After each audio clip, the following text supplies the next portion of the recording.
Welcome to the class on subject-verb agreement by Mockbank.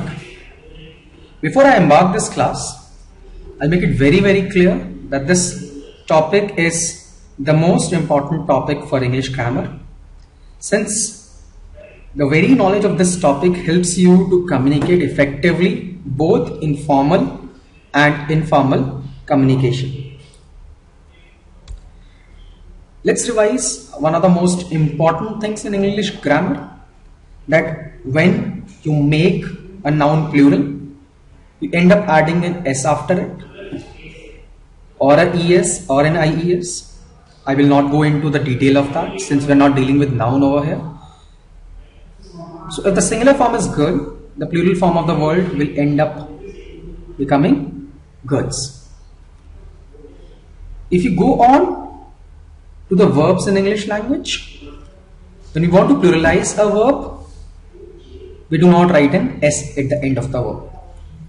So when I say singular form of sentence, he talks, so he over here is a singular noun and talks over here becomes a singular verb. Pay close attention that the singular form of verb has a S at the end and the plural form will not have a S. So when I pluralize he to they, the plural form of the verb goes on to become without an S, which is talk. So here's a small slide that will help you to remember and identify the different rules in English grammar. So I walk, you walk. The first person and second person will not take an S after it. So the moment I change the subject of the statement into the third person, he, she, I would introduce the S form of the verb for it. That means the subject-verb agreement only and only takes place in the third person format. So if you go to the other side of the slide, the plural form, so it's written we walk, you walk, and they walk. Look at it very closely. The singular form and the plural form in the first two statements are the same. Walk remains a walk. When I write I, when I write we, when you write you, when you write you. The moment you go to the third person and I change the subject of the sentence from he or she to they, the verb form that it takes changes. So what do we learn out of this? We learn that subject-verb agreement only and only takes place in third person. How do we remember this? So if the subject does not end in S, the verb will. If the subject does end in S, the verb won't. Remember, I have used a word generally over here. Why? Because I might have some nouns that will end in S because it's their spelling. Let's move to the most important points in English grammar for subject-verb agreement. Remember, singular subjects need singular verbs, plural subjects need plural verbs. Be very clear on this. So the moment I write my brother dash a nutritionist, I would write S because brother is a singular noun and thus is a singular verb will take its place. The moment I write my sisters, sisters become plural and thus will take the verb form are. The second rule in the subject-verb agreement says that the indefinite pronouns like anyone, everyone, someone, no one, nobody are always singular and therefore require singular verbs. A lot of students get confused in this. They feel when I say everyone, that means I'm talking about a lot of people in this. But you need to understand that everyone does not imply all. It means that out of the group I am referring to everyone individually. That means the moment I am referring to people individually, it cannot take a plural form. Remember this very clearly. I have seen questions on this being asked in banking examinations a lot. When I say a lot, I mean a lot. So the sentence will look like everyone has done his or her homework and somebody has left her purse. Pay close attention to the verb has left. I am using the singular form. The third one says some indefinite pronouns such as all, some are singular or plural depending on what they are referring to. Is the thing referred to is countable or not? So the moment I say some of the beads, I can count the number of beads. I use are. The moment I say some of the water is gone, I cannot count water since water is uncountable. I would use is. A very important thing over here.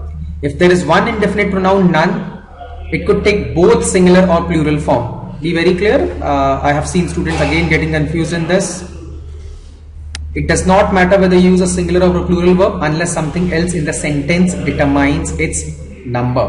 So let's take this example. None of you claims responsibility for this incident and none of you claim responsibility for this incident. Both these statements are grammatically correct. Alright, why do I say that? Because I told you that none can take both singular and plural form, and I have nothing else in this statement to clearly tell me whether there could be something else that would determine the number. But if you actually go to the third statement, when I say none of the students, students is in plural, so none would take the plural form and I would write have done their homework. I will not write none of the students has done their homework. Is that clear? Again, rule 5 is one of the important rules. I have been saying important, so you can understand that the topic is actually very important. Remember this. Phrases such as together with, as well as, and along with are not the same as and. The phrase introduced by as well as or along with will modify the earlier word. And we'll take an example on this, but it does not compound the suffix. What do I understand by this? If you see this close statement, the mayor as well as his brothers. So the students would feel like that there are two subjects in the statement, mayor and brothers. Completely agreed. But if you go back to the rule, it says as well as a phrase does not compound. That means it does not add the subject. That means at the end of the day, when I say the mayor as well as his brothers, the sentence is focusing on mayor. When the sentence is focusing on mayor, mayor is singular and thus the verb that would be taken by the subject will be singular. So if you closely see, I have written the mayor as well as his brothers is going to prison. I have not used are going to prison. Why? Because the main subject of the sentence is mayor, which is singular. If you closely look at the second statement, the mayor and we know that and as a word compounds the statement. That means there are at least two subjects, mayor and brothers. So the moment we have two subjects, my verb will necessarily take a plural form and the verb will be are. The next rule, the pronouns neither and either are singular and require singular verbs even though they seem to be referring in sense to two things. So remember this very clearly again, either and neither take singular form. So the moment I say neither of the two traffic lights, remember I am not referring to two traffic lights. Even if I am referring to, since the sentence has neither, I would say is. Which shirt do you want for Christmas? So at least I'm being given a choice between two shirts. It does not matter to English grammar. The sentence will look like either is fine with me. Remember this, in informal writing, neither and either sometimes take a plural form when these pronouns are followed by a prepositional phrase beginning with of. This is particularly true of interrogative constructions. I have not seen banking examinations being very specific about this rule because this is used in informal writing in English. If you can remember this, I would appreciate this, but you don't have to really push yourself to remember this rule. The next rule tells me the conjunction or does not conjoin like and does. So when nor or is used as the subject, closer to the verb determines the number of the verb. Let's take an example on this. Either my father or my brothers. I'll stop over here. So the subject over here could either be father or brother. So one of them is singular, one of them is plural. So I would be confused whether my verb is going to be singular or plural. So what will happen over here is, I will go to the verb and I will see that the verb is closer to which subject. If I traverse the sentence in reverse form, brothers as a subject would be closer to the verb. Brothers is plural and thus my verb will take a plural form. In the same manner, if I write neither my brothers nor my father, now the subject which is closer to verb is father, which is singular, and thus the sentence as a whole will take a singular verb, which is is.